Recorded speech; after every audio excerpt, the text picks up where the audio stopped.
Hello दोस्तों, आप सभी का मेरे YouTube चैनल RM एजुकेशन पर स्वागत है। जैसा कि आप सभी को पता है कि मैं अपने इस YouTube चैनल RM एजुकेशन पर प्रतिदिन MP पटवारी का एक नया सेट अपलोड करता हूं। तो आज हम पढ़ेंगे MP पटवारी का प्रैक्टिस सेट 26। अगर वीडियो पसंद आता हो तो वीडियो को लाइक करें और चैनल को सब्सक्राइब जरूर करें, ऐसे ही नए नए प्रैक्टिस सेट प्रतिदिन पाने के लिए। तो चलिए आज का हमारा वीडियो स्टार्ट करते हैं।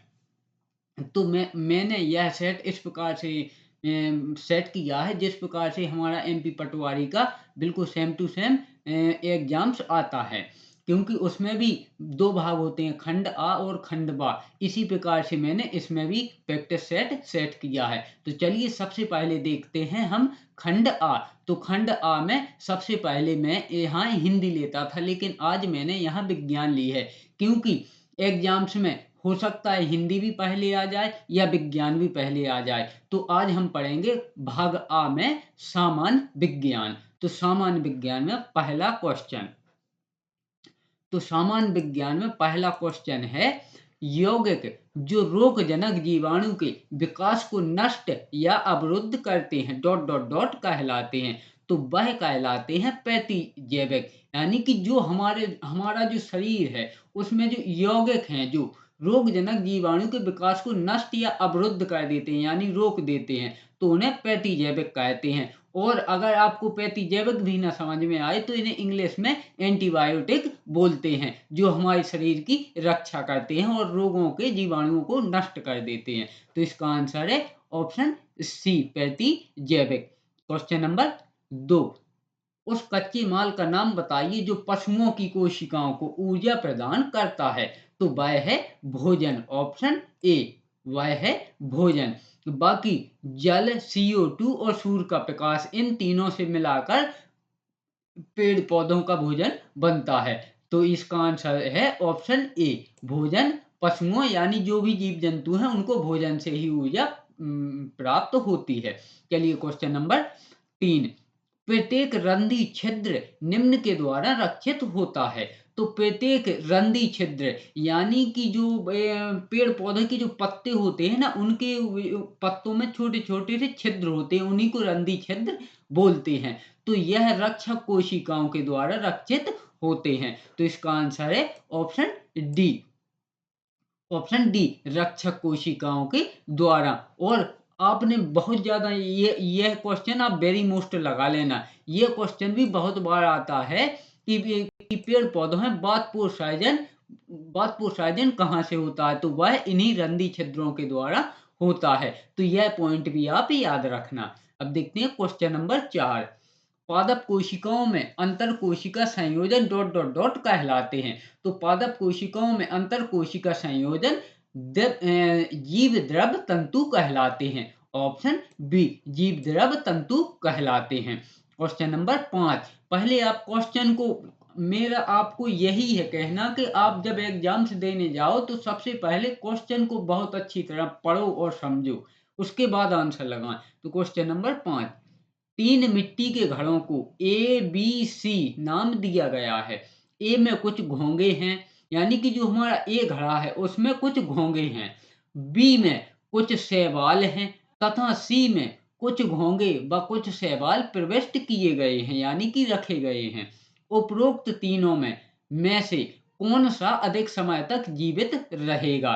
तो ये में तो केवल घोंगे रखे गए हैं और बी में कुछ शैवाल रखे गए हैं, यानी कि जो ये वो भी घड़े हैं इनमें केवल एक एक को रखा गया है। जैसे ए में केवल घोंगे और बी में शैवाल और सी में दोनों को रखा गया है। तो यहाँ जीवित रहेगा सी घड़े का, क्योंकि इसमें दोनों हैं। क्योंकि जो शैवाल है वह घोंगे का भोजन होता है और जो जो ये घोंगा सलाइवा निकालता है उससे शैवाल को पोषण मिलता है।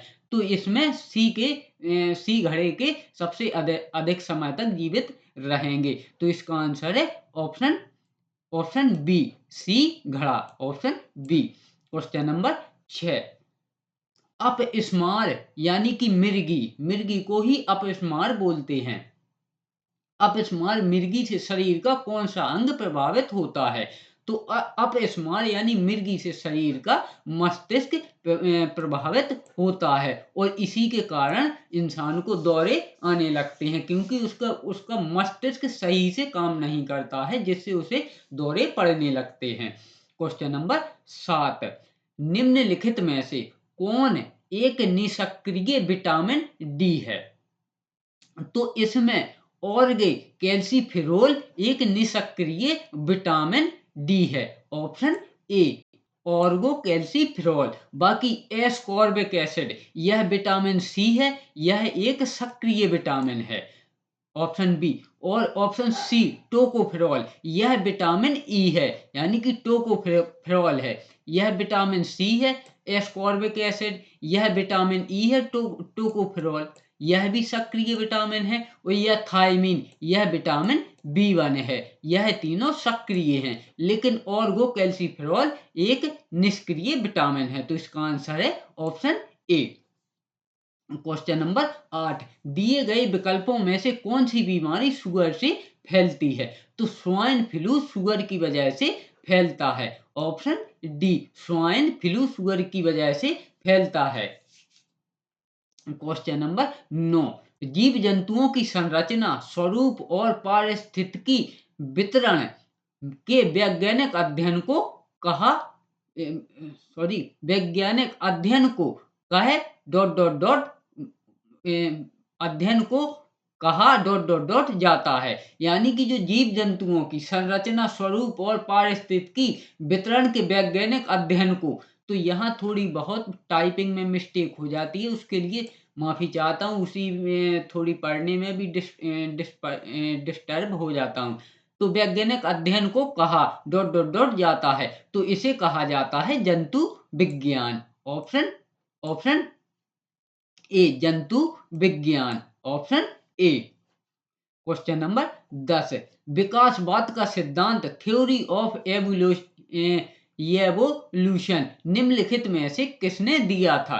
तो विकासवाद का सिद्धांत, थ्योरी ऑफ एवोल्यूशन, यह चार्ल्स रॉबर्ट डार्विन ने दिया था। Option B Charles Robert Darwin.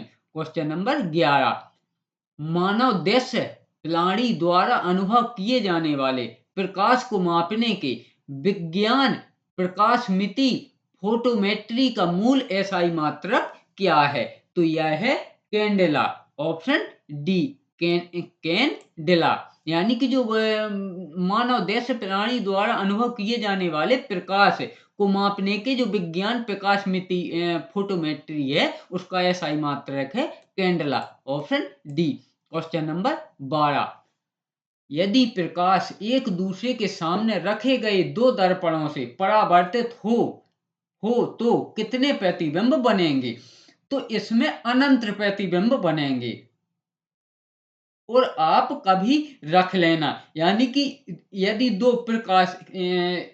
प्रकाश एक दूसरे के सामने रखे गए दो दर्पणों, यानी कि आप यह प्रैक्टिकल घर पे भी कर सकते हैं। जैसे कहीं सूर्य की रोशनी पड़ रही हो और उसके आमने सामने दो शीशे रख देना आप, और जब प्रकाश की रोशनी पड़ेगी तो उसके अनंत अनंत प्रतिबिंब बनेंगे। तो इसका आंसर होगा अनंत। ऑप्शन सी अनंत प्रतिबिंब बनेंगे। और अगर आप चाहें तो ये प्रैक्टिकल भी घर पे कर सकते हैं। शीशा सबके घर पर ही होगा, दो शीशे लेना है आपको और सूर्य की रोशनी में उसे आमने सामने रखना है, तो उसके अनंत प्रतिबिंब बनेंगे। क्वेश्चन नंबर 13, निम्नलिखित में से किसने इंडक्शन मोटर का आविष्कार किया था? तो इंडक्शन मोटर का आविष्कार किया था थॉमस सेवरी ने। ऑप्शन ए थॉमस सेवरी ने। क्वेश्चन नंबर 14, एक 40 किलोग्राम भार वाली लड़की 4 सेकंड में 5 मीटर तक ऊंचे होने वाली सीढ़ियों पर तेजी से चढ़ जाती है। उसके द्वारा विकसित शक्ति डॉट डॉट डॉट होगी। मान लीजिए जी बराबर 10 मीटर प्रति सेकेंड टू, तो यह होगी 500 watt. Option C 500 watt. Option C. चलिए अब देखते हैं क्वेश्चन नंबर 15। अगर मैं ज्यादा विश्लेषण कर करके बताऊंगा नहीं तो मैं तो आपको इसको निकाल के भी बताता, लेकिन अगर ज्यादा विश्लेषण करूंगा तो वीडियो बहुत लंबी जाएगी। चलिए, इसलिए अब आगे वाले क्वेश्चन पे बढ़ते हैं। क्वेश्चन नंबर 15, निम्नलिखित में से कौन सा वह साधारण उपकरण है जिसका उपयोग विद्युत परिपथ को वियोजित करने या इसे पूर्ण करने के लिए किया जाता है? तो क्या है कि जो अपने बच्चे, आप लोग पेपर देने जाते हो, तो क्या है कि कुछ तो यह शब्दों में ही क्वेश्चन में ऐसे शब्द दिए जाते हैं, ऐसी भाषा दी जाती है कि उसमें भ्रमित हो जाते हैं। जैसे अगर आपसे मैं क्वेश्चन को बिल्कुल साधारण भाषा में बोल के बताऊं, जैसे कि यहाँ लिखा है, निम्नलिखित में से कौन सा वह साधारण उपकरण, यानी कि कोई भी वस्तु जिसका उपयोग विद्युत परिपथ, यानी कि लाइट बहने की जो रास्ता है, परिपथ का मतलब लाइट की बहने की जो रास्ता है बिजली की, परिपथ को वियोजित, वियोजित मतलब रोकना, वियोजित करने या इसे पूर्ण करने, वियोजित मतलब रोकना, कहीं पे रोकना, या इसे पूर्ण करना, या रोक दें या फिर उसको जुड़ जाने दें, पूर्ण करने के लिए किया जाता है। तो आप लोग इसका जवाब जवाब आसानी से दे दोगे। यानी कि अगर लाइट को हमें बंद करना है तो हम स्विच को ऑफ कर देंगे, अगर चालू करना है तो ऑन कर देंगे। तो वियोजित का मतलब है बंद करना, और पूर्ण करने के लिए किया जाता है, यानी पूर्ण करने का मतलब है कि चालू करना। तो इसका आंसर होगा ऑप्शन ए, स्विच। यानी कि वियोजित बंद करना है तो स्विच को ऑफ कर देंगे, और अगर पूर्ण करना है यानी चालू करना है तो ऑन कर देंगे। तो इसका आंसर है ऑप्शन ए। अगर आप लोग क्वेश्चन को समझ लें एक बार पढ़ के, और उसकी भाषा समझ लें, तो मैं जानता हूं कि आप क्वेश्चन 10 सेकंड में लगा सकते हैं। चलिए, क्वेश्चन नंबर 16, आगे बढ़ते हैं। क्वेश्चन नंबर 16, किसी कठोर वस्तु से टकराने पर घंटी जैसी ध्वनि उत्पन्न करने के धातुओं के गुण को डॉट डॉट डॉट के नाम से जाना जाता है। तो जैसे लोहा कोई ठोस वस्तु है, ठीक है, अगर वो किसी चीज से, पत्थर से या धातु धातु से टकराती है तो एक आवाज निकलती है। जैसे आप लोहे की कोई ठोस वस्तु लें, उसको एक दूसरे पे मारें तो वह एक ध्वनि निकालेंगी।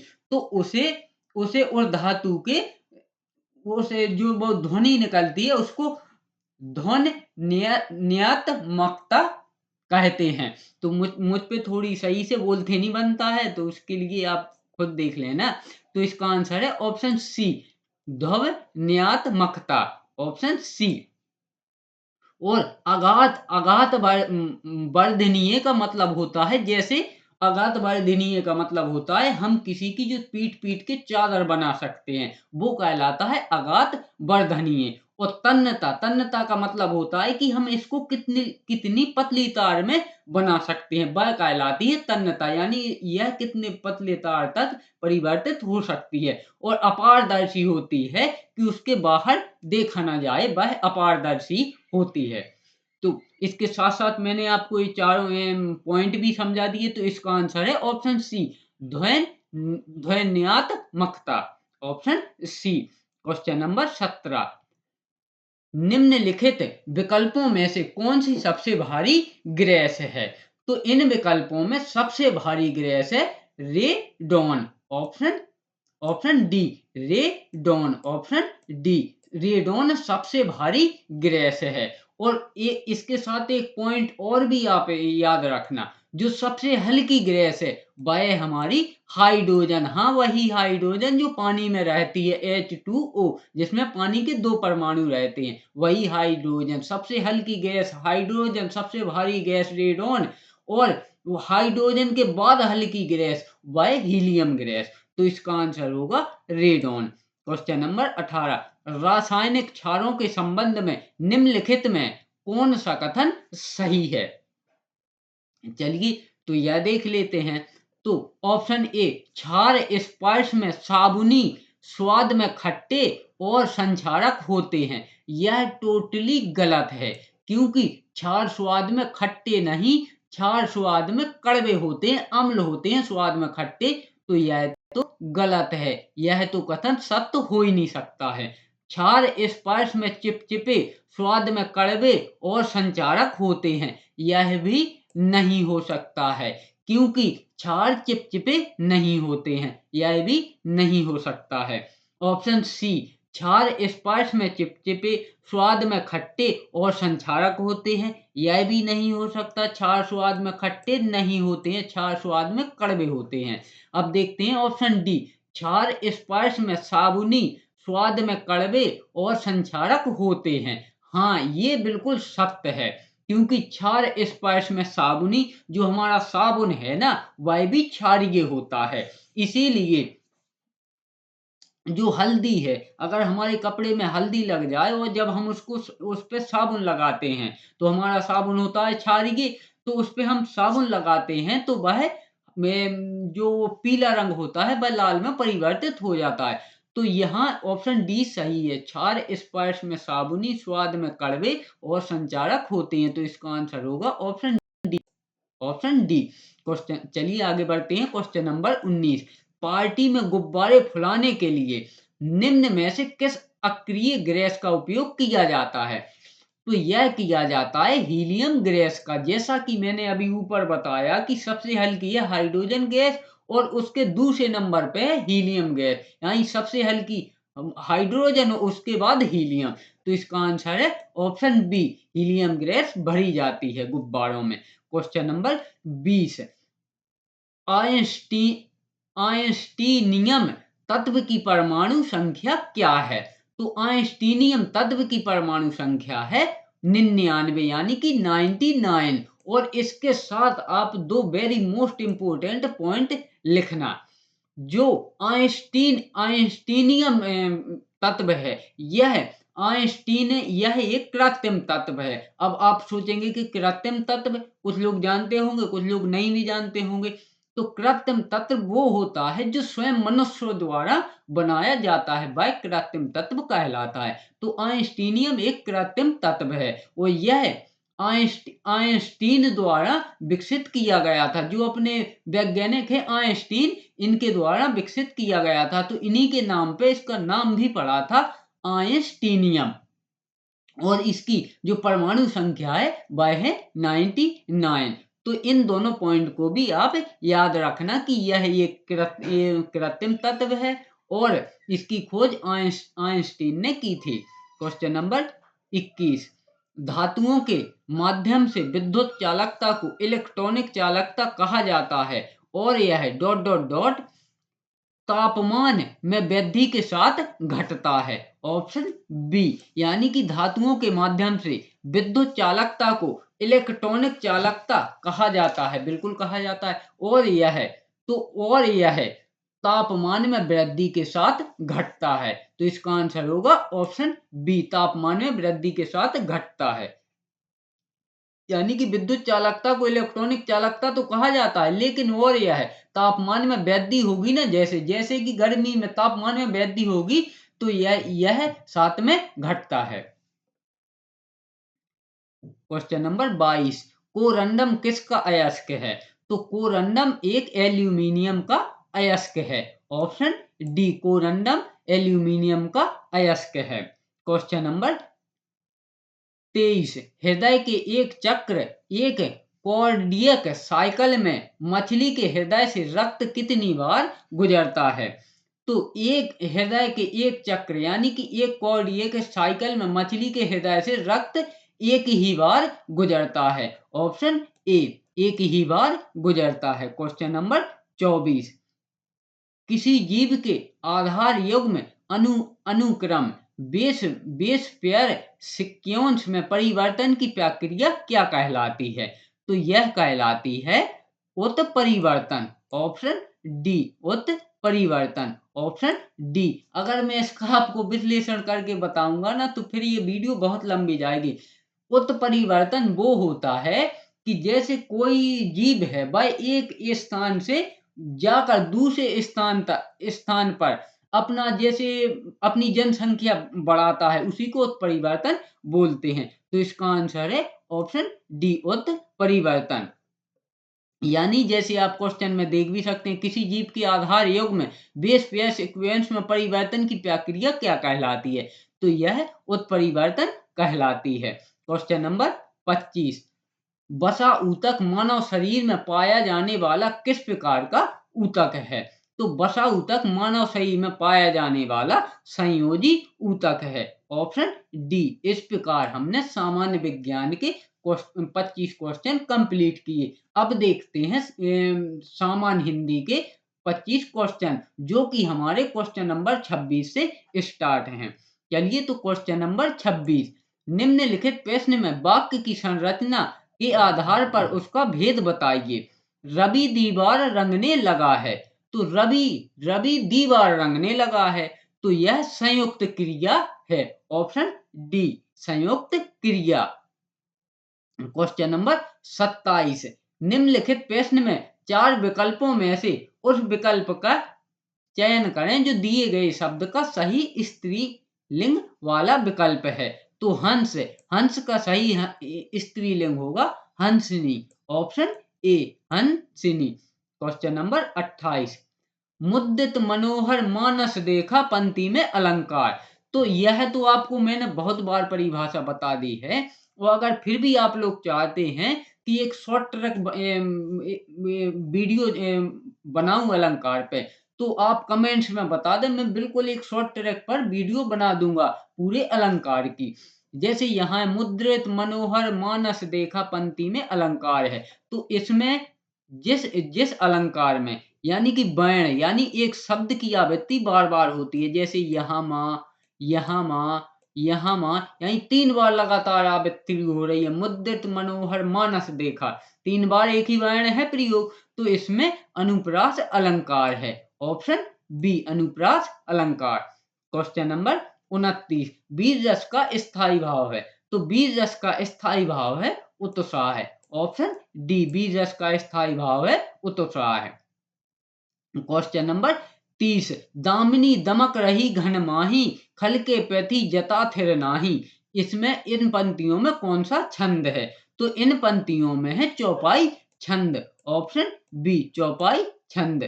क्वेश्चन नंबर 31, श्रृंगार रस की मित्रता किस रस से है? तो श्रृंगार रस की मित्रता है हास्य रस से। ऑप्शन ए, श्रृंगार रस की मित्रता है हास्य रस से। जो अखिल कल्याणमय है, व्यक्ति तेरे प्राण में कौरवों के नाश पर है। रो रहा केवल वही, किंतु उसके पास ही समुदायगत जो भाव हैं। पूछ उनसे क्या महाभारत नहीं अनिवार्य था? उपयुक्त किस छंद में लिखा गया है? तो यह लिखा गया है गीतिका छंद में। ऑप्शन ए, गीतिका छंद में। क्वेश्चन नंबर 33, निम्न पंक्ति में सही अलंकार का चयन कीजिए।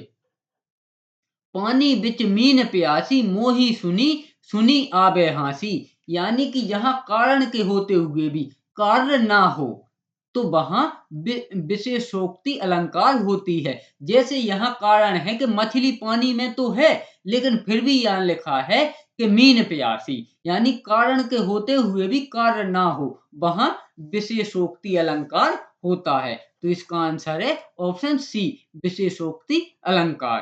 क्वेश्चन नंबर 34, भारतेंदु युग में निकलने वाली पत्रिका युग में है। तो भारतेंदु युग में निकलने वाली पत्रिका युग में है कवि वचन, सुधा एवं हिंदी प्रादीप। ऑप्शन बी, ए, कवि वचन, सुधा एवं हिंदी प्रादीप। क्वेश्चन नंबर 35, घोटक का सही तत्भव शब्द चुनिए। तो घोटक का सही तत्भव शब्द है घोड़ा। ऑप्शन सी, यानी कि ये जो घोटक है यह संस्कृत का शुद्ध शब्द है, और जो संस्कृत के शुद्ध शब्द हिंदी में प्रयोग होते हैं उन्हें तत्सम शब्द कहते हैं, और जो थोड़ी बदल के प्रयोग होते हैं वह तत्भव कहलाते हैं। तो यहाँ घोटक का सही तत्भव रूप है घोड़ा। Option C. क्वेश्चन नंबर 36, पंकज शब्द निम्न में से किससे संबंधित है? तो पंकज एक योग रूढ़ शब्द है। ऑप्शन सी, योग रूढ़ शब्द। तो पहले तो आप ये समझिए कि रूढ़ शब्द, यौगिक शब्द और योग रूढ़ शब्द क्या होते हैं। तो रूढ़ शब्द वह शब्द होते हैं कि जैसे कोई शब्द है, अगर उसे हम तोड़ें, 2 खंड करें उसके, तो उनके जो खंड होंगे उनका कोई अर्थ नहीं निकलेगा, वह कहलाते हैं रूढ़ शब्द। जैसे उदाहरण के लिए, जैसे मैं यहां लिख दूं कि जैसे ये है हमारा, ये लिखा है मिल, तो मिल को जब हम तोड़ेंगे तो मी अलग निकलेगा और ला अलग निकलेगा, तो इन दोनों खंड का कोई अर्थ नहीं निकलेगा। मी और ला का कोई अर्थ थोड़ी निकलता है। तो यह हो गए रूढ़ शब्द। और यौगिक शब्द, यौगिक शब्द वह शब्द होते हैं जो दो शब्दों से मिलकर बने होते हैं, दो शब्दों से मिलकर बने होते हैं। जब हम उनके दो खंड करेंगे यानी कि उनको तोड़ेंगे तो उनसे जो खंड निकलेंगे उनको उनके अलग अलग अर्थ निकलें, उसे यौगिक शब्द कहते हैं। जैसे कि यहां मैं लिख दूं गोपाल, यहां लिख दिया मैंने गोपाल। अब गोपाल को हम जब तोड़ेंगे तो इससे दो शब्द निकलेंगे, गो भी निकलेगा और पाल भी निकलेगा। तो यहाँ गो का अर्थ होगा गाय और पाल का अर्थ होगा पालने वाला। तो इसका पूरा अर्थ बनेगा गाय को पालने वाला। तो यह होगा यौगिक शब्द। अब समझते हैं यौगरूढ़ शब्द। तो यौगरूढ़ शब्द वह शब्द होते हैं जिनके अगर हम खंड करें और खंड करके अगर जब हम उनके खंड करेंगे तो उनके खंड करने से दोनों में से किसी का अर्थ ना निकले और कोई तीसरा शब्द प्रकट हो तो उसे यौगरूढ़ शब्द बोलते हैं। जैसे कि यहाँ है मैंने लिख दिया लंबोदर, लंबोदर यहाँ लिख दिया लंबोदर। तो यहाँ जब लंबोदर को तोड़ेंगे तो इसका निकलेगा लंबा, लंबा, लंबा है उदर जिसका, यानी अर्थात श्री गणेश। तो यह कहलाएगा यौगरूढ़ शब्द। तो मुझे आशा है कि वीडियो आपको पसंद आ रहा होगा। तो मैंने ये तीनों की परिभाषाएं बता दी, लेकिन हमारा यहाँ आंसर है यौगरूढ़ शब्द, ऑप्शन सी यौगरूढ़ शब्द। पंकज एक यौगरूढ़ शब्द है। क्वेश्चन नंबर 37, निम्नलिखित में से शुद्ध वर्तनी वाला शब्द, शुद्ध वर्तनी वाला शब्द है। तो यहाँ शुद्ध वर्तनी वाला शब्द है कवित्री। तो कवित्री होती क्या है, जिस प्रकार से कविताओं लिखने वाला कवि होता है ना, तो उसी का स्त्रीलिंग होता है कवित्री। तो कवित्री को कवि, ये बहुत बार ट्रेंड करता है ये क्वेश्चन। कवित्री, कवित्री का सही रूप यह होता है, आप लोग इसे विशेष ध्यान रखें क्योंकि ये क्वेश्चन बहुत बार ट्रेंड होता है परीक्षा में, व्यापमकी में। तो इसका आंसर है ऑप्शन ए कवि, कवयित्री। क्वेश्चन नंबर 38, बाकी ये तीनों रॉन्ग लिखे हुए हैं, इनसे कोई मतलब नहीं है। क्वेश्चन नंबर 38, निम्न में से क्रिया विशेषण अव्यय चुनिए। तो राधा रात भर जागती रही, यहाँ क्रिया विशेषण अपव्यय है, यानी कि यहाँ रात भर, राधा रात भर जागती रही, तो यह क्रिया विशेषण अपव्यय है। तो इसका आंसर होगा ऑप्शन डी, राधा रात भर जागती रही। क्वेश्चन नंबर 39, जिसका रंग सोने जैसा हो उसे कहते हैं। तो जिसका रंग सोने जैसा हो उसे कहते हैं सुनहरा, ऑप्शन ए जिसका रंग सोने जैसा हो उसे सुनहरा कहते हैं। क्वेश्चन नंबर 40, इनमें इनमें बसंत का पर्यायवाची कौन सा नहीं है। तो पावस बसंत का पर्यायवाची नहीं है, बाकी ऋतुराज बसंत का पर्यायवाची है, कुसुमार बसंत का पर्यायवाची है, ऋतुपति यह भी बसंत का पर्यायवाची है, लेकिन पावस, पावस बसंत का पर्यायवाची नहीं है। क्वेश्चन नंबर 41, अब मुझे लगता है दोस्तों मुझे स्पीड बढ़ानी पड़ेगी, नहीं तो अगर ऐसा विश्लेषण करके बताऊंगा तो वीडियो बहुत लंबी जाएगी। लेकिन अगर आप लोग फिर भी चाहते हैं कि मैं ऐसे ही विश्लेषण करके बताऊं तो आप कमेंट्स कर देना, लेकिन वीडियो उसमें लंबी जाएगी। तो अभी मैं थोड़ी सी स्पीड इंक्रीज कर रहा हूं ताकि वीडियो ज्यादा लंबी ना जा सके। ईस्ट शब्द का विलोमार्थी है। तो ईस्ट शब्द का विलोमार्थी है अनिष्ट, ऑप्शन सी, ऑप्शन सी अनिष्ट। क्वेश्चन नंबर 42, सु प्लस आगत बराबर स्वागत में कौन सी संधि है। तो सु प्लस आगत, यहां जहां मैंने आपको वहां भी बताया था कि या, वा और रा, इस पर कहीं भी अगर आधा अक्षर लटका हो तो वहां यण संधि होती है। तो सु प्लस आगत बराबर स्वागत में यण संधि है, क्योंकि यहाँ वा के ऊपर आधा सा है, तो इसका आंसर है यण संधि। क्वेश्चन नंबर 43, विद्या धन अभ्यास बराबर विद्या अभ्यास। तो यहाँ है अपनी दीर्घ संधि, ऑप्शन बी दीर्घ संधि, क्योंकि यहाँ मेल हुआ है बड़ा आ और छोटा आ का, तो यहाँ दीर्घ संधि है, जो बड़ा आ और छोटा आ मिलकर बड़ा आ हुए, तो इसका आंसर है दीर्घ संधि, ऑप्शन बी। क्वेश्चन नंबर 44, पंडिताई शब्द में कौन सा प्रत्यय है? प्रत्यय वह शब्द होते हैं जो शब्द के बाद में अंत में जोड़े जाते हैं, यानी बाद में जोड़े जाते हैं। तो यहाँ जो शुद्ध शब्द है वह है पंडित, और इसमें आई प्रत्यय जोड़ा गया है, यानी यह तो है अपना शुद्ध शब्द, लेकिन इसमें आई प्रत्यय जोड़ा तो यह बना पंडिताई, तो इसका आंसर होगा option A I Pratyaya. Question number 45, निम्न में से किस शब्द में अप उपसर्ग लगा है? उपसर्ग वह शब्द होते हैं जो किसी भी शब्द के पहले जोड़े जाते हैं और शब्द में परिवर्तन ला देते हैं, यानी कि उस शब्द के अर्थ में परिवर्तन ला देते हैं। तो यहाँ अप में यहाँ तो अप्रत्यय लगा है पठित में, क्योंकि अपठित लिखा है यहाँ, तो यहाँ शब्द है पठित, तो यहाँ तो आवश लगा है। अपहरण, हाँ यहाँ यह हरण अलग शब्द होता है, उसका अलग अर्थ निकलता है। आप जानते होंगे कि हरण का क्या मतलब होता है। हरण का मतलब होता है, अगर एक शब्दों में कहा जाए तो चोरी करना या हरण करना, उसी के लेवल में आता है। तो यहाँ अपहरण, यहाँ पर अप प्रत्यय का प्रयोग हुआ है, बाकी सी में नहीं हुआ है, डी में भी नहीं हुआ है, तो इसका आंसर होगा ऑप्शन बी अपहरण। क्वेश्चन नंबर 46, नीलोत्पल में समास है। तो नीला है जिसका उत्पल, यानी कि यहाँ विशेषता बता रहा है कि नीला है जिसका उत्पल, और जहां किसी की विशेषता बताए, जैसे कि काली मिर्च, काली है जो मिर्च, यह भी विशेषता बता रहा है। नीलोत्पल, यहाँ भी विशेषता है कि नीला है जिसका उत्पल, तो यहाँ है कर्मधारय समास, क्योंकि जहां विशेषता बताई जाती है वहां कर्मधारय समास होता है। क्वेश्चन नंबर 47, अगर आप चाहते हैं कि मैं एक समास पर भी टर की वीडियो बना दूं, तो आप कमेंट्स कर दें, मैं समास पर भी एक टर की वीडियो बना दूंगा, जो आप चुटकियों में नैनो सेकंड में देखकर आंसर टिक कर सकते हैं। चलिए क्वेश्चन नंबर 47, निम्नलिखित पद में कौन सा समास है? आजीवन। अब देखिए आप, इसकी भी आपको मैं एक बहुत बेहतरीन ट्रिक बताता हूं। आजीवन, जहां पर भी यहाँ आजीवन में आ उपसर्ग लगा है, यानी कि जो शब्दों से पहले जोड़े जाते हैं वह उपसर्ग कहलाते हैं। तो यहाँ आजीवन में आ उपसर्ग लगा है, और जहां भाई आ उपसर्ग मिल जाए तुम्हें, तो सीधा वहां अव्ययी भाव समास मार देना, ऑप्शन, तो इसका आंसर है ऑप्शन ए। अगर इसका हम समास विग्रह करेंगे तो इसका समास विग्रह होगा आजीवन, यानी कि जीवन भर, आजीवन यानी जीवन भर।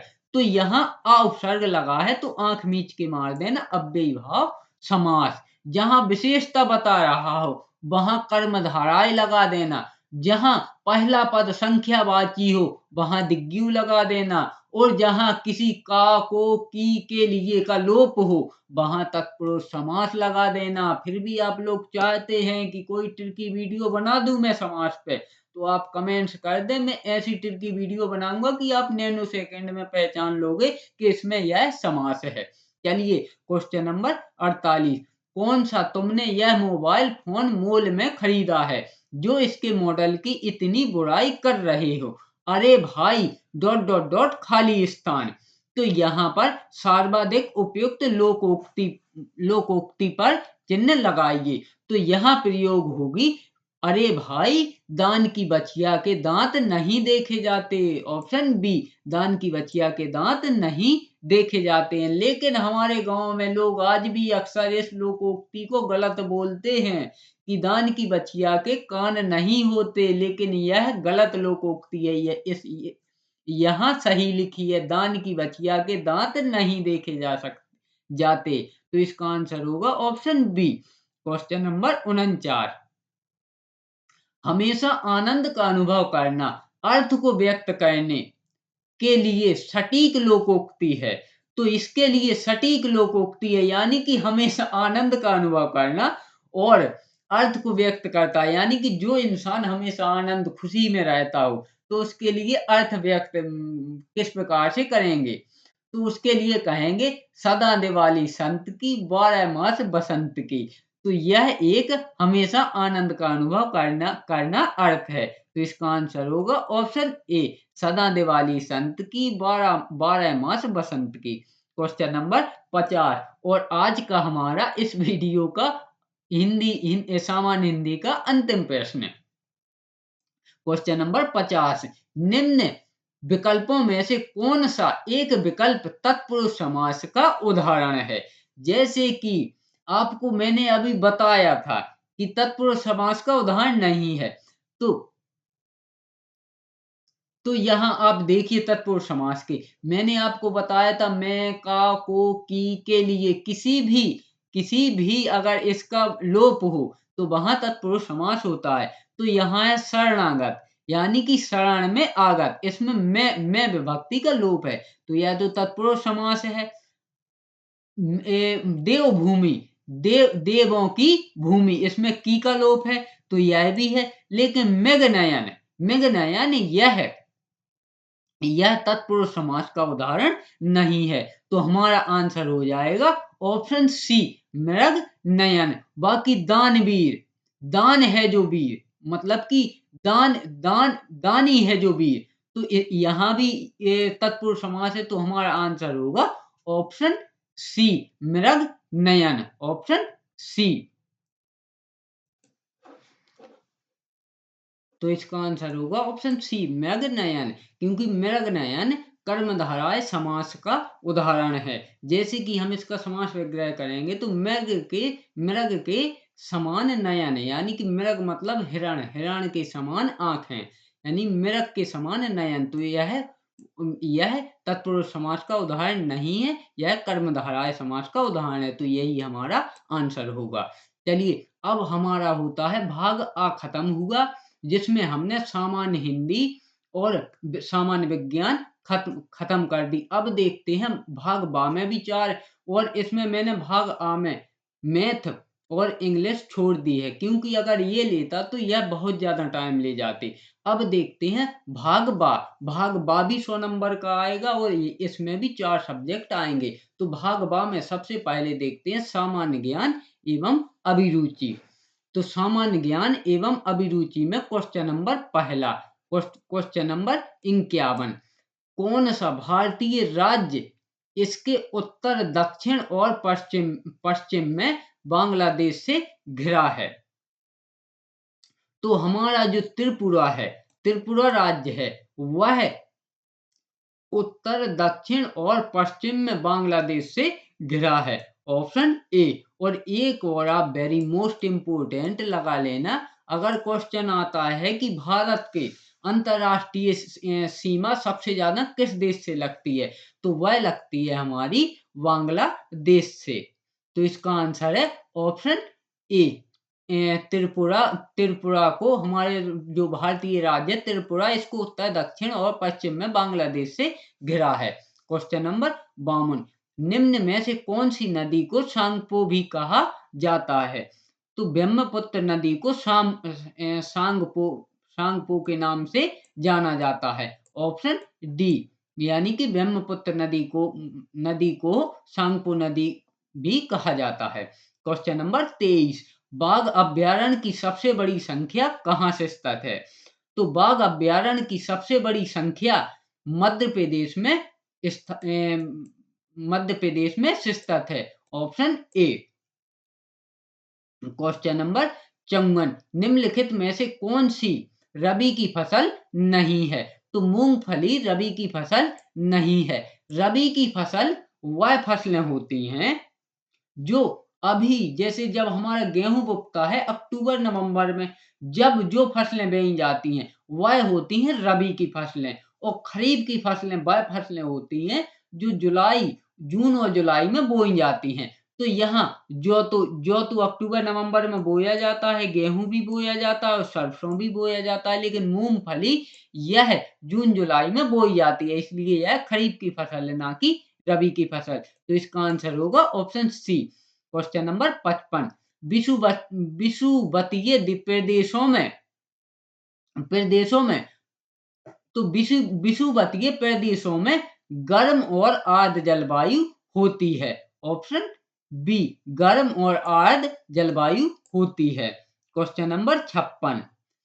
सूची फर्स्ट और सूची सेकंड का मिलान कीजिए और उत्तर अंकित कीजिए। मैंने ऐसा एक क्वेश्चन इसलिए लिया है क्योंकि इस ऐसे क्वेश्चन भी व्यापम में कई बार आते हैं।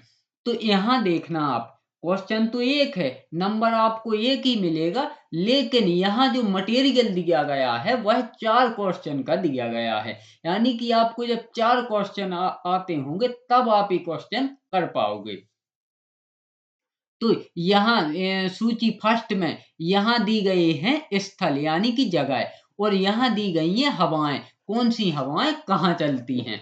तो सबसे पहले देखते हैं ए नंबर आलपस आलपस में चलती हैं फ्रोन, यानी कि आलपस में चलती हैं फ्रोन हवाएं। और दूसरा भारत में ये तो सभी को पता होगा कि हमारे भारत में लू चलती है, तो इसका आंसर होगा दूसरे का बी का होगा 4 नंबर। अब अमेरिका में एक हेलीकॉप्टर भी है चिनूक, तो यह उन्हीं हवाओं के नाम पर उस हेलीकॉप्टर का नाम चिनूक रखा गया था। या हो भी सकता है या नहीं भी हो सकता है, मैंने ऐसे ही बोल दिया है। तो चिनूक हवाएं अमेरिका में चलती हैं। और मिस्र में सिरोको हवाएं चलती हैं। तो यहाँ देखते हैं, यहाँ आलपस में फ्रोन चलती हैं, तो ये का दूसरा। भारत बी का चौथा लू चलती है भारत में। और सी का पहला चिनूक। और डी का तीसरा यानी मिस्र का सिरोको। तो हमारा ऑप्शन सी यह आंसर सही होगा। यानी कि नंबर तो आपको एक ही मिलेगा, लेकिन यहाँ आपको 4 क्वेश्चन आते होंगे तब आप इसे हल कर पाओगे। चलिए क्वेश्चन नंबर 57। निम्न में से कौन सा अनुच्छेद 26 नवंबर 1949 को अस्तित्व में लाया गया था, जिस दिन भारतीय संविधान को स्वीकार किया गया था। तो यह लिया गया था अनुच्छेद 388। ऑप्शन ए अनुच्छेद 388। और अनुच्छेद 388 है किस बारे में? तो हमारा जो अनुच्छेद 388 है यह राज्यों के बारे में है कि राज्यों में व्यवस्था किस प्रकार से होगी, क्या होगा। तो इसलिए यह 26 नवंबर 1949 को लागू की संविधान लागू होने के समय यह लागू किया गया था। यानी कि लागू नहीं, सॉरी, संविधान स्वीकार होने के समय लागू किया गया था। और हमारा जो संविधान पूरी तरह लागू हुआ था वह हुआ था 26 जनवरी 1950 को। तो इसका आंसर है ऑप्शन ए अनुच्छेद 388। मुझे लगता है ऐसा कि आज की वीडियो बहुत लंबी जाएगी, क्योंकि मैं इसमें बहुत ही विश्लेषण करके बता रहा हूँ। चलिए, तो आपको समय तो देना पड़ेगा। अगर आपको सभी क्वेश्चन का विश्लेषण चाहिए तो आपको समय तो देना पड़ेगा। क्वेश्चन नंबर, क्योंकि कुछ पाने के लिए कुछ खोना भी पड़ता है। Question number 58। भारतीय संविधान की प्रस्तावना में निम्नलिखित में से किस अभिव्यक्ति का प्रयोग नहीं किया गया है? तो भारत के संविधान की प्रस्तावना में निम्नलिखित में से संघीय अभिव्यक्ति का प्रयोग नहीं किया गया है। ऑप्शन डी बाकी सर्वसत्ताधारी लोकतंत्रीय गणराज्य, इसका है समाजवादी का है, और धर्मनिरपेक्ष का भी प्रयोग किया गया है। Question number 59।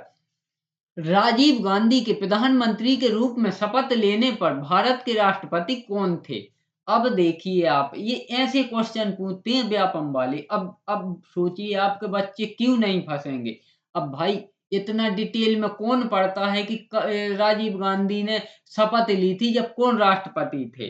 तो ये ऐसे क्वेश्चन भी मैंने इसलिए सम्मिलित किए हैं क्योंकि यह व्यापम में ऐसे ही क्वेश्चन पूछे जाते हैं। तो जब राजीव गांधी के प्रधानमंत्री के रूप में शपथ लेने भारत के राष्ट्रपति ज्ञानी जैल सिंह थे और यह ज्ञानी जैल सिंह पहले सिख राष्ट्रपति थे। चलिए ऑप्शन ए ज्ञानी gel Singh. Question number 60 Madhya Pradesh राज्य के अक्षांश का विस्तार क्या है? तो मध्य प्रदेश के राज्य का अक्षांश विस्तार है 21 डिग्री 6 उत्तर से 26 डिग्री 30 उत्तर तक। ऑप्शन ए 21 डिग्री 6 उत्तर से 26 डिग्री 30 उत्तर। क्वेश्चन नंबर 61 निम्नलिखित जिलों में से किसका पुराना नाम ईसागढ़ है? तो गुना जिला का पुराना नाम है Isagarh. Option D. Question number 62 आसीरगढ़ दुर्ग यहां से स्थित है। तो आसीरगढ़ दुर्ग बुरहानपुर जिले में स्थित है। Option C. Question number 63 Madhya Pradesh की जलवायु है। तो मध्य प्रदेश की जलवायु है मानसूनी। ऑप्शन डी मध्य प्रदेश की जलवायु है मानसूनी। Question number 64 Omkareshwar dot dot dot नदी पर एक पवित्र द्वीप है। तो ओमकारेश्वर नर्मदा नदी पर एक पवित्र द्वीप है। Option A. Option A Narmada नदी पर। अब देखिए आप अगर किसी ने यह क्वेश्चन कभी पढ़ा नहीं होता तो वह ओमकारेश्वर ही इसका आंसर मारता, लेकिन ओमकारेश्वर नर्मदा नदी पर एक पवित्र द्वीप है। इसका आंसर है ए नर्मदा नदी पर। Question number 65 Shri Singaji thermal जल का स्रोत पावर परियोजना के लिए डॉट डॉट डॉट से है। तो यह है इंदिरा सागर जलाशय से। ऑप्शन ए इंदिरा सागर जलाशय से। क्वेश्चन नंबर 66 मध्य प्रदेश सरकार ने मध्य प्रदेश कृषि लागत और विपणन आयोग का गठन कब किया था? तो यह किया था 2017 में। ऑप्शन सी 2017 में। क्वेश्चन नंबर 67 मध्य प्रदेश में निम्नलिखित में से कौन सा खनिज मलाज खंड खदान से संबंधित है? तो यह है तांबा। ऑप्शन बी जो मध्य प्रदेश की मलाज खंड खदान है वहां से तांबा निकलता है। Option B. Question number 68 Madhya Pradesh में सर्वप्रथम राज्य औद्योगिक सुरक्षा बल का गठन कब किया गया? तो यह किया गया 4 अक्टूबर 2013 को। ऑप्शन डी 4 अक्टूबर 2013 को। क्वेश्चन नंबर 69 मध्य प्रदेश के किस शहर ने नवंबर 2017 में 62वीं सीनियर राष्ट्रीय कुश्ती चैंपियनशिप की मेजबानी की थी? तो यह की थी इंदौर शहर ने। ऑप्शन ए इंदौर शहर ने। क्वेश्चन नंबर 70 मध्य प्रदेश में तुलसी पुरस्कार किस वर्ष में स्थापित किया गया था? तो यह किया गया था 1983-84 में। ऑप्शन सी 1983-84 में। क्वेश्चन नंबर 71 भोपाल में पैदा हुए पटौदी के नवाब थे। तो वह थे Mansoor Ali Khan. Option A Mansoor Ali Khan. Option A. Question number यहाँ 72 कर लेना आप, थोड़ी बहुत मिस्टेक टाइपिंग में हो जाती है। ये सभी भाइयों आप ही के लिए मेहनत करते हैं इतनी, और मैं इसके साथ साथ पीडीएफ भी डाल देता हूं कि आप घर पर भी रिवीजन कर सकते हैं। चलिए क्वेश्चन नंबर 72 थोड़ी यहाँ डिस्टर्ब हो गया है, फिर भी आप इसको ठीक कर लेना, थोड़ी बहुत टाइपिंग में मिस्टेक हो जाती है। क्वेश्चन नंबर 72 मध्य प्रदेश की कुल जनसंख्या देश की कुल जनसंख्या का कितने प्रतिशत है? अब देखिए आप यहाँ प्रतिशत पूछ लिया, तो मध्य प्रदेश की कुल जनसंख्या देश की यानी पूरे भारत देश की जनसंख्या का 6% है। ऑप्शन सी 6% है। क्वेश्चन नंबर यहाँ ये डबल हो गए हैं, चलो कोई नहीं, तो एक क्वेश्चन ज्यादा ही तो होगा, उससे कोई नुकसान थोड़ी ना है। चलिए क्वेश्चन नंबर फिर से 72 पढ़ लेते हैं। जितने क्वेश्चन ज्यादा होंगे तो वह आपको फायदा ही दे के जाएंगे, नुकसान नहीं करेंगे। तो ऐसे ही प्रैक्टिस सेट पाने के लिए मेरे चैनल को सब्सक्राइब जरूर कर लें। चलिए क्वेश्चन नंबर 72, फिर से 72। कुनैन मलेरिया में उपयोग होने वाली एक सामान्य औषधि है, यह पेड़ के किस भाग से प्राप्त होती है? तो जो कुनैन है यह पेड़ की छाल से प्राप्त होती है। ऑप्शन सी, कुनैन पेड़ की छाल से प्राप्त होती है। Question number 73। बाघों का सबसे बड़ा घनत्व डॉट डॉट डॉट अभ्यारण्य में है, तो यह है बांधवगढ़ अभ्यारण्य में। ऑप्शन ए, बांधवगढ़ अभ्यारण्य में। Question number 74। जलदीप योजना मध्य प्रदेश शासन ने प्रारंभिक तौर पर किस जलाशय से प्रारंभ की थी? तो यह की थी इंदिरा सागर जलाशय से। ऑप्शन ए, इंदिरा सागर जलाशय से। Option A. Question number 75। Madhya Pradesh के, यानी कि क्वेश्चन नंबर 75 और आज के हमारे इस वीडियो का सामान्य ज्ञान और सामान्य अभिरुचि का अंतिम प्रश्न। मध्य प्रदेश के किस गांव में वर्ष 2016 में पहले मेगा फूड पार्क की स्थापना की गई? तो यह की गई पनवा में। ऑप्शन ए, पनवा गांव में। ऑप्शन ए, पनवा गांव में। इस प्रकार हमारे सामान्य ज्ञान एवं अभिरुचि के भी 25 क्वेश्चन कंप्लीट हुए। अब देखते हैं सामान्य कंप्यूटर के। तो क्वेश्चन नंबर 76, यानी कि क्वेश्चन नंबर 76 से हमारा सामान्य कंप्यूटर है 100 तक, यानी 100 तक। तो क्वेश्चन नंबर 76। वह व्यक्ति जो अपनी विशेषता का उपयोग गैर कानूनी रूप से सूचना प्राप्त करने या क्षतिग्रस्त करने के लिए अन्य लोगों के कंप्यूटर में एक्सेस प्राप्ति करता है, निम्न कहलाता है। तो वह कहलाता है हैकर। ऑप्शन सी, वह हैकर कहलाता है। Question number 77। सिलेक्ट किए गए टेक्स्ट को जस्टिफाई, न्याय संगत सिद्ध करना या करने के लिए किस शॉर्टकट की का उपयोग किया जाता है? तो इसमें किया जाता है कंट्रोल प्लस जे का। ऑप्शन सी, कंट्रोल प्लस जे का। कंट्रोल प्लस जे से जस्टिफाई हो जाता है, यानी न्याय संगत सिद्ध हो जाता है। Question number 78। मुख्य मेमोरी से डिस्क तक की मूविंग प्रक्रिया कहलाती है। तो मुख्य मेमोरी से डिस्क तक की मूविंग प्रक्रिया कहलाती है swapping. Option C, swapping. Question number 79। निम्नलिखित में से क्या एक कंप्यूटर सॉफ्टवेयर का उदाहरण है? तो पेरोल पैकेज एक कंप्यूटर सॉफ्टवेयर का उदाहरण है, payroll package. Option C, payroll package. Question number 80। कौन सी बार आपको विंडो के उस कंटेंट को देखने में सक्षम बनाती है जो वर्तमान में दृष्टिगोचर, यानी कि आउट ऑफ व्यू होती है?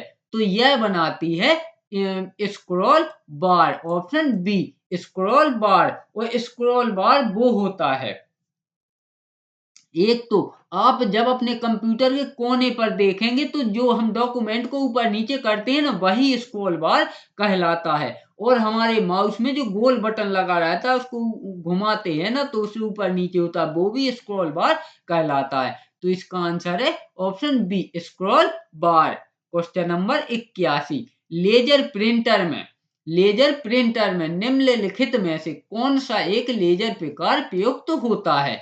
तो यह होता है अर्धचालक लेजर। ऑप्शन सी, अर्धचालक laser. Option C. Question number 82। एक इनपुट डिवाइस है जिसका उपयोग जीवित रहने की पहचान को सत्यापित करने और पहचानने के लिए किया जाता है। तो वह किया जाता है बायोमेट्रिक डिवाइस, यानी कि जो हमारे अंगूठे लगते हैं। अभी आप एग्जाम से देने जाओगे तो वहां जो अंगूठे लगेंगे, हमारे आंख की जो जो आइरिस होगी वो मैच करेंगी, इसी को बायोमेट्रिक बोलते हैं। तो यह बायोमेट्रिक कहलाता है। यानी कि कोई इंसान मर तो नहीं गया, अगर मर गया है तो उसके कहाँ से अंगूठा लगेंगे, कहाँ से आइरिस आइरिस मैच होगी। तो यह एक इनपुट डिवाइस है जिसका उपयोग जीवित रहने की पहचान, यानी कि जिंदा हो तुम, अगर तुम्हारी आइरिस मैच हो रही है, फिंगरप्रिंट मैच हो रहा है, तो आप जीवित हो। तो इसका आंसर है ऑप्शन ए, biometric device. Question number 83। Computer में एक स्व प्रतिरूपकारी सेल्फ रेप्लिकेटिंग वायरस होता है जो फाइल्स में कोई परिवर्तन नहीं करता, लेकिन एक्टिव मेमोरी में उपस्थित रहता है और स्वयं के प्रतिरूप को निर्मित करता है। तो वह करता है वॉर्म। ऑप्शन डी, वॉर्म स्वयं की प्रतिलिपि निर्मित करता है। यह एक प्रकार का वायरस ही होता है। Question number 84। ऑपरेटिंग सिस्टम मूल रूप से डॉट डॉट डॉट का प्रबंधन करता है। तो ऑपरेटिंग सिस्टम हार्डवेयर और सॉफ्टवेयर संसाधन दोनों का प्रबंधन करता है। ऑप्शन ऑप्शन डी, सॉफ्टवेयर वह प्रक्रिया होती है जो, जैसे हमारा कंप्यूटर है, जो हमारा ऑपरेटिंग सिस्टम है, जैसे कि अभी जैसे हमारे कंप्यूटर अभी आने लगा विंडो 10, तो विंडो 10 एक ऑपरेटिंग सिस्टम है जो हम उसके अंदर जो सॉफ्टवेयर है और जो हार्डवेयर है, जैसे कि स्क्रीन हुई और सीपीयू हुआ, ये सभी हार्डवेयर हैं। तो इन दोनों के बीच में, जैसे हम चलाने वाले हैं, हम सबके बीच में कनेक्ट करने का जो कार्य करता है, तो वह प्रबंधन करने का कार्य ऑपरेटिंग सिस्टम का होता है। तो इसका आंसर होगा ऑप्शन डी, हार्डवेयर और सॉफ्टवेयर संसाधन दोनों का प्रबंधन करता है। Question number 85। Port 80 dot dot dot protocol को दर्शाता है। तो पोर्ट 80 प्रोटोकॉल दर्शाता है HTTP। Option D, HTTP। और कभी कभी इसका फुल फॉर्म भी पूछ लेता है, तो इसका फुल फॉर्म है hyper text transfer protocol. Option, hyper text transfer protocol, HTTP। Sorry, यहाँ ट्रांसफर नहीं, थोड़ी बहुत मिस्टेक हो जाती है। हाइपर टेक्स्ट ट्रांसफर प्रोटोकॉल, हाँ ट्रांसफर ही होगा। Question number 86। तो इसको आप एक बार चेक जरूर कर लें, क्योंकि थोड़ी बहुत मुझसे भी मिस्टेक हो जाती है। तो मैं ये नहीं चाहता हूं कि मेरे छात्रों को कोई गलत जानकारी मिले। तो इसे आप एक बार गूगल कर लें और इसको चेक कर लें। इसका सही फुल फॉर्म यही है, HTTP। क्योंकि मैं इसे अब मेरे माइंड में आ गया है, ये बिल्कुल श्योर है। अगर फिर भी आप लोग चाहते हैं एक बार चेक करना तो कर सकते हैं, लेकिन इसका फुल फॉर्म यही है, हाइपर टेक्स्ट ट्रांसफर प्रोटोकॉल। तो इसका आंसर है ऑप्शन डी, यानी पोर्ट 80 प्रोटोकॉल को दर्शाता है। तो यह दर्शाता है HTTP को। Question number 86। SMTP का अर्थ है। तो SMTP का अर्थ है simple mail transfer protocol. Option C, simple mail transfer protocol. Question number 87।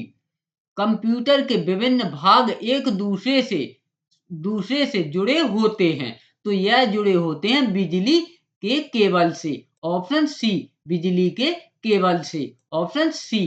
Question number 88। Add move CMP mnemonics स्मृति संकेत निम्न में प्रयुक्त होते हैं। तो यह होते हैं असेंबली लैंग्वेज में। ऑप्शन डी, असेंबली लैंग्वेज में। Option D. Question number 89। निम्नलिखित में से कौन सा उपकरण इनपुट और आउटपुट डिवाइस दोनों के रूप में कार्य करता है?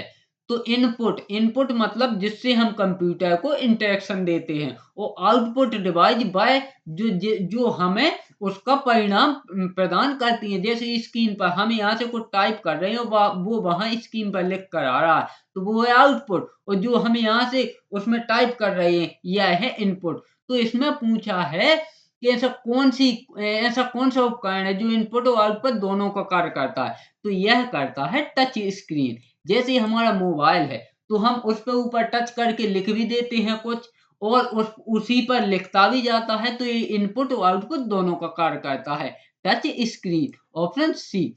Question number 90। निम्नलिखित में से क्या ईमेल पते का एक वैकल्पिक हिस्सा हो सकता है?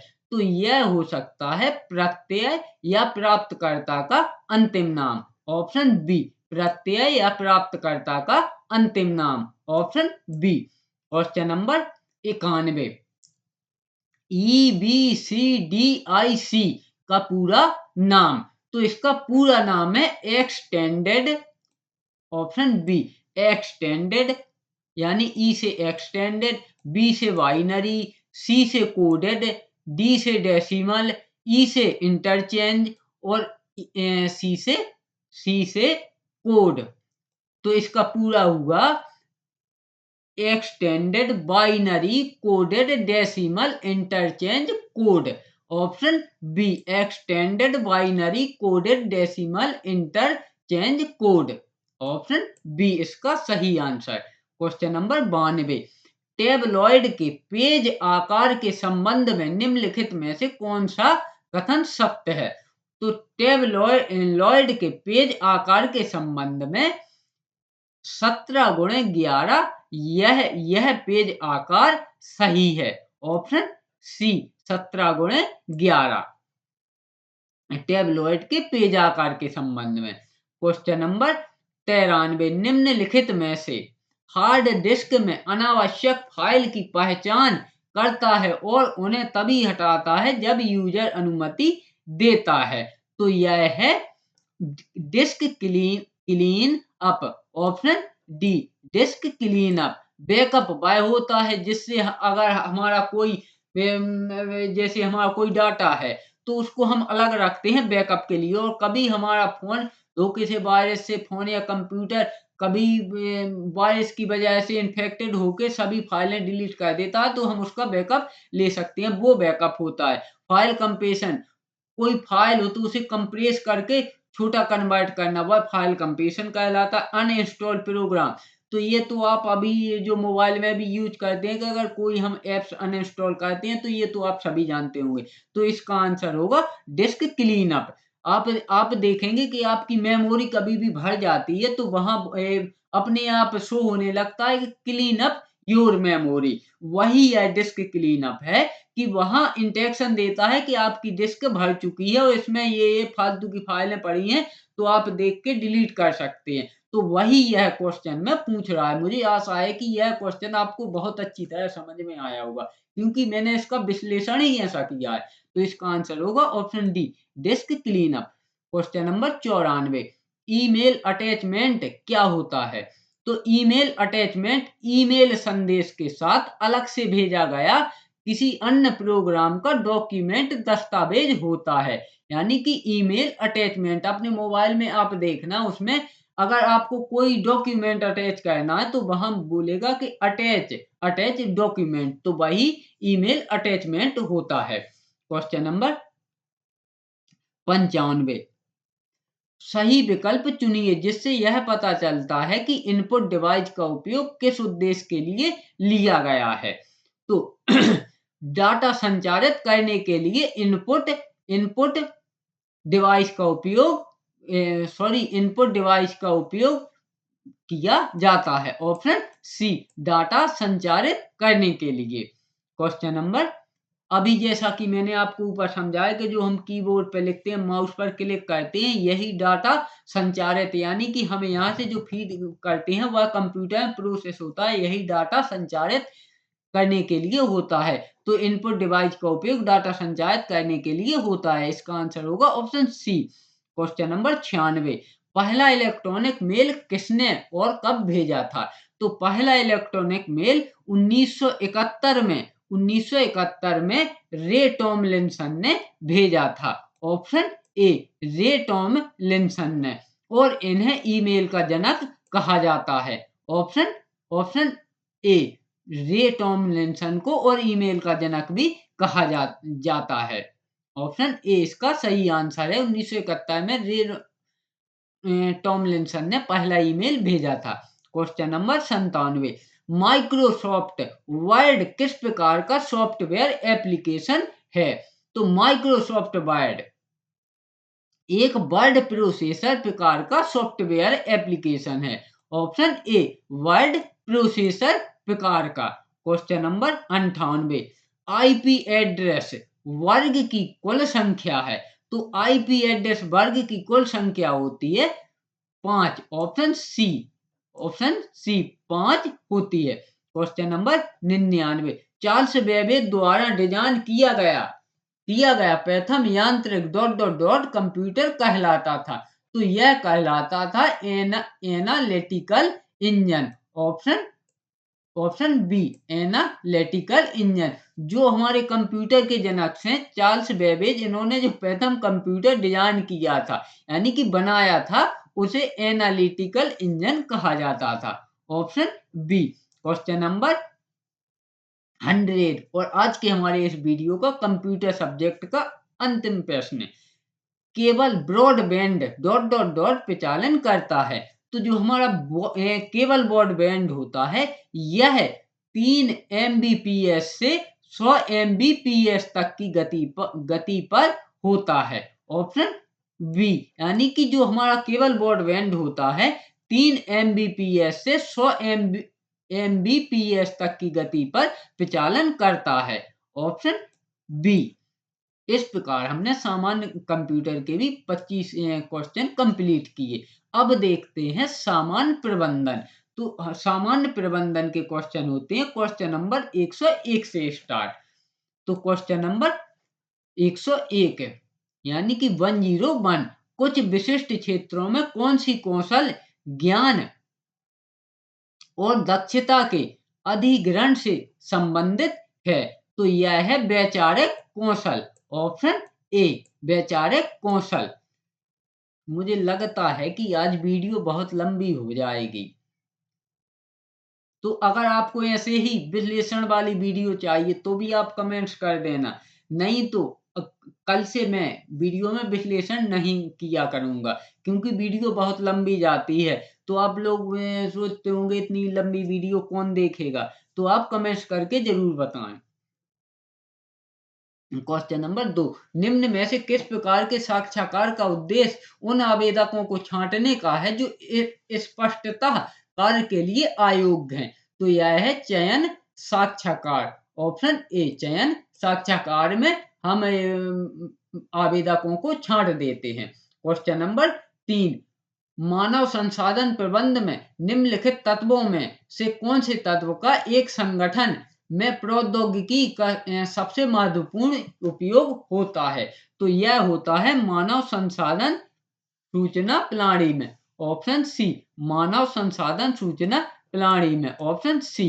क्वेश्चन नंबर 104 यानी 104, डॉट डॉट डॉट के लिए वित्तीय रिपोर्ट देना अनिवार्य है। तो यह पब्लिक लिमिटेड कंपनियों के लिए वित्तीय रिपोर्ट देना अनिवार्य है। ऑप्शन बी पब्लिक लिमिटेड कंपनियों के लिए। क्वेश्चन नंबर 105 105, स्वतः व्यक्तियन में डॉट डॉट डॉट शामिल है। तो स्वतः व्यक्तियन में लेनदारी लेखे शामिल हैं। ऑप्शन ए लेनदारी लेखे। Option A.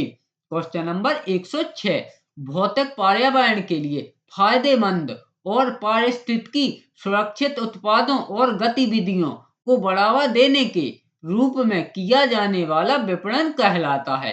तो यह कहलाता है हरित विपणन। ऑप्शन बी हरित विपणन। Question number 107, dot dot dot वातावरण निगरानी पर जोर देता है, कार्यनीतिक योजनाओं के प्रभाव का आकलन करता है और आवश्यकता अनुसार उन योजनाओं में परिवर्तन करता है। तो यह करता है सामरिक नियंत्रण। ऑप्शन बी सामरिक नियंत्रण। Option B. क्वेश्चन नंबर 108, इन प्रोत्साहन की विधियों में से किसमें कर्मचारियों को कंपनी के लाभ का एक हिस्सा प्राप्त होता है जिसकी सामान्य रूप में स्थानीय लाभ के 1% के रूप गणना होती है। तो यह होती है गैर मौद्रिक प्रोत्साहन। ऑप्शन डी गैर मौद्रिक प्रोत्साहन। आपको क्वेश्चन और आंसर शायद एक साथ नहीं दिख रहे हैं तो भ्रमित हो रहे होंगे, लेकिन ऐसा नहीं है, क्योंकि ये क्वेश्चन नंबर 9 देखना आपके वही क्वेश्चन है, फिर आगे बढ़ा देता हूं तो वो निकल जाते हैं। क्वेश्चन नंबर 109, वह प्रबंधन कार्य क्या है जो प्राप्त किए जाने वाले लक्ष्यों को निर्धारित करता है और उन लक्ष्यों को प्राप्त करने के लिए आवश्यक कार्रवाई को पहले से ही सुनिश्चित कर लेता है। तो वह कहलाता है व्यवस्थित करना। ऑप्शन ए व्यवस्थित करना। Option A. क्वेश्चन नंबर 110, सरकार की नीतियों में परिवर्तन के कारण भारतीय निगमित क्षेत्र के सामने कौन सी चुनौतियां बनी हुई हैं? तो यह बाजार अभिविन्यास, यह भी चुनौती बनी हुई है। प्रौद्योगिकी, पर्यावरण में तेजी से परिवर्तन, यह भी चुनौती बनी हुई है। परिवर्तन की आवश्यकता, यह भी चुनौती बनी हुई है। तो इसका आंसर होगा ऑप्शन डी उपरोक्त सभी।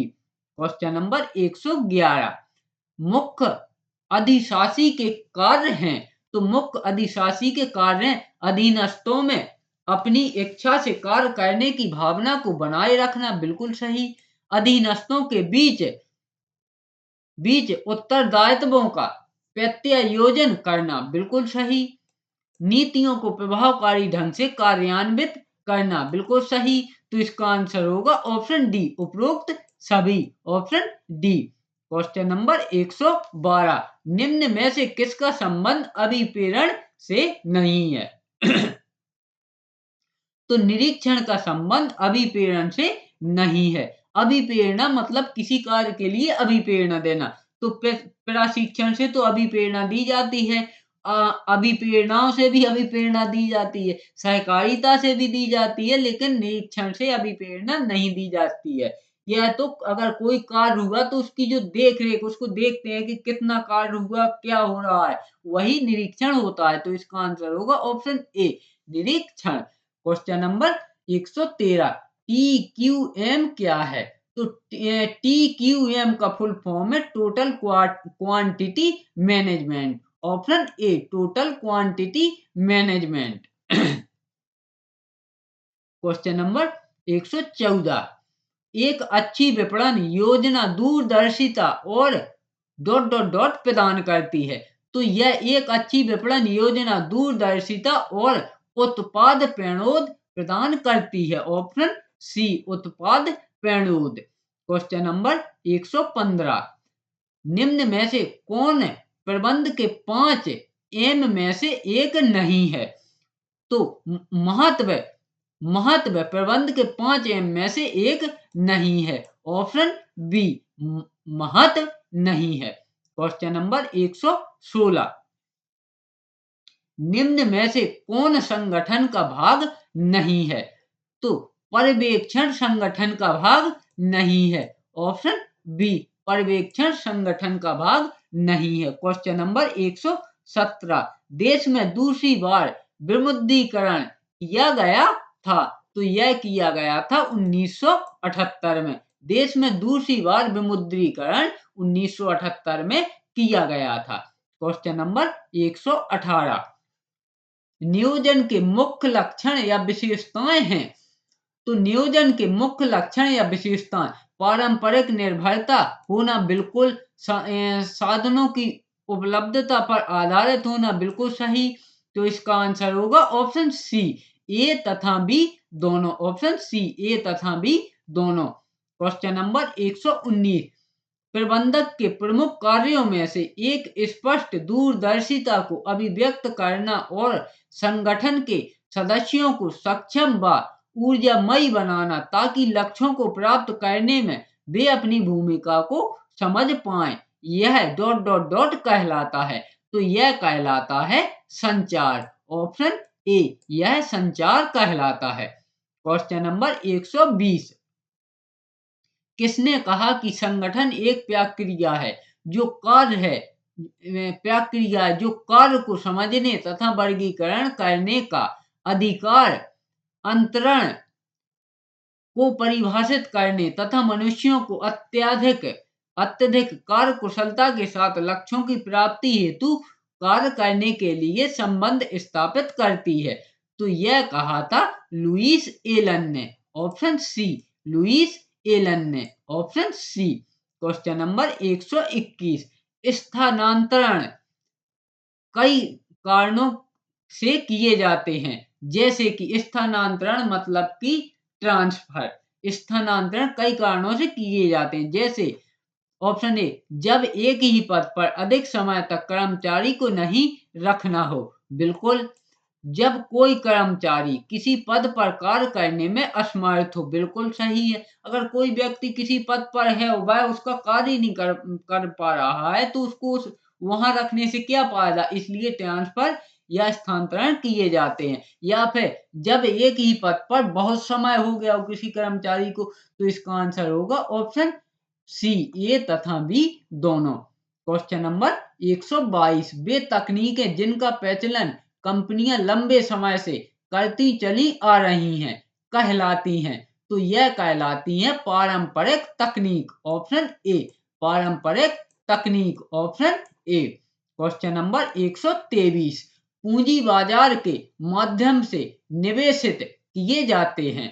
तो पूंजी बाजार के माध्यम से निवेशित किए जाते हैं दीर्घकालिक निधि, बिल्कुल। ऋण, बिल्कुल। तो इसका आंसर होगा ऑप्शन सी, ए तथा बी दोनों। क्वेश्चन नंबर 124, वित्तीय लेन देन निम्न में से किस रूप में हो सकते हैं। तो वित्तीय लेन देन शेयर्स या डिवेंचर्स में हो सकते हैं, बिल्कुल। इक्विटी शेयर से हो सकती है, बिल्कुल। बंद पत्र से हो सकती है, बिल्कुल। तो इसका आंसर होगा ऑप्शन डी, उपरोक्त सभी, ऑप्शन डी, उपरोक्त सभी। अब देखते हैं क्वेश्चन नंबर 125, सामान्य प्रबंधन का अंतिम प्रश्न और हमारे आज के वीडियो का भी अंतिम प्रश्न। एक संगठन के लक्ष्यों को प्राप्त करने के लिए आवश्यक मानव वित्तीय भौतिक संसाधनों को प्राप्त करना और उन्हें संगठित करना किस कार्य की श्रेणी में आता है। तो यह आता है आयोजन की श्रेणी में, ऑप्शन ए, यह आयोजन कार्य की श्रेणी में आता है। इस प्रकार हमने एमपी पटवारी का प्रैक्टिस सेट नंबर 26 कंप्लीट किए, जिसमें 5 सब्जेक्ट सामान्य विज्ञान, सामान्य हिंदी, सामान्य गणित नहीं लिए, सामान्य कंप्यूटर, सामान्य ज्ञान एवं अभिरुचि और सामान्य प्रबंधन, यह पांचों सब्जेक्ट के 25-25 क्वेश्चन लेकर 125 क्वेश्चन कंप्लीट किए। तो अगर आज का वीडियो पसंद आया हो तो वीडियो को लाइक करें और चैनल को सब्सक्राइब जरूर करें, क्योंकि अभी मैं एमपी पटवारी के प्रैक्टिस सेट उपलब्ध करा रहा हूं और इसके बाद मैं एमपी माध्यमिक शिक्षक वर्ग 2 के भी इसी प्रकार से चुन कर क्वेश्चन जो व्यापम में बार बार पूछे जाते हैं, इसी प्रकार के मैं माध्यमिक शिक्षक वर्ग 2 के लिए भी प्रैक्टिस सेट तैयार करूंगा। तो आप जो भी माध्यमिक शिक्षक कोई, मैं इस पर सभी गवर्नमेंट जॉब के लिए मटेरियल उपलब्ध करवाऊंगा और ऐसे ही सिलेबस बार। तो वीडियो पसंद आया तो वीडियो को लाइक जरूर करें और चैनल को सब्सक्राइब जरूर कर लें, क्योंकि मैं अपने इस चैनल पर प्रतिदिन ऐसे ही नए नए प्रैक्टिस सेट अपलोड करता हूं। चलिए वीडियो में अंत तक बने रहने के लिए धन्यवाद।